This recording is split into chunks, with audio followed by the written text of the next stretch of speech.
Dalam 4 tahun ini, pencapaian pertumbuhan ekonomi Indonesia tidak berjalan baik dan harus dengan gagah diakui. Kedepan bagaimana kita memperbaikinya? Fakta keadaan ekonomi Indonesia saat ini, kelas menengah kelas B kegencet hingga 40% turun. Dan ini yang menyebabkan kelas B turun ke kelas C ke bawahnya. Untung mereka kaum B yang turun 40% ini hanya merupakan 15% populasi. Makanya suara tidak puas tadi tetap tidak kedengaran, terjaga karena kelas C yang merupakan 60% penduduk masih terlihat aman. Terpukulnya kelas menengah B sekitar 40%, artinya ekonomi tidak berputar baik, hanya berputar di sekitar BUMN, atau ekonomi tidak memberi nilai tambah pada sektor swasta kelas menengah. Bagi saya, salah satu penyebabnya sekali lagi adalah BUMNisasi rezim ala Rinso. Sekarang mulai baru. Apakah masih pakai gaya lama? Nggak tahu juga. Yang jelas kita belum lihat gebrakannya sejauh ini. Saran kita dari dulu adalah jangan pakai BUMN semua dalam membangun infrastruktur, dan jangan membangun infrastruktur statis saja, tapi ke depan kita harus membangun infrastruktur dinamis, yaitu industri.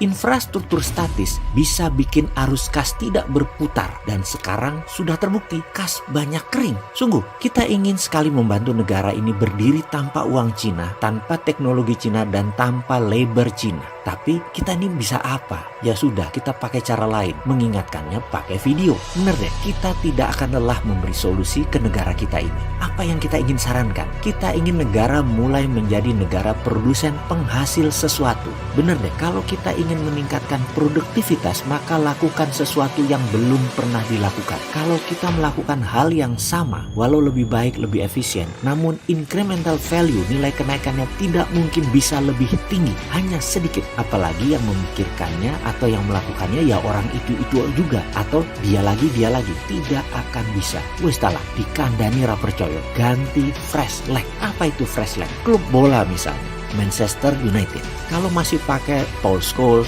Beckham, Ryan Giggs, ya pasti terjun ke divisi bawah sekarang karena sudah old like mereka itu. Ganti pemain muda seperti sekarang, mereka yang usianya masih belasan tahun, yang usianya masih di awal 20 tahunan, umurnya yang masih masuk kategori nominator, masih masuk kaum faktor pengali. Karena itu mereka bertahan di top liga Manchester United itu. Jadi kembali ke Indonesia, saran tentang ekonomi Indonesia bagaimana? Jangan yang tua-tua, jangan dia lagi yang kaya. Kita ingin yang jadi pendorong produksi adalah kaum milenial. Percayakan kaum milenial dengan memberikan kemudahan perizinan dan permodalan. Tanpa izin kalau perlu mengerjakan apapun, pasti mereka lincah berkarya. Kalau nggak lincah berkarya, mereka balik ke sosmed, statusnya galau nulis di sosmed cuap-cuap dan ciptakan hoax. Capek nggak tuh jadi pejabat digerendengin milenial?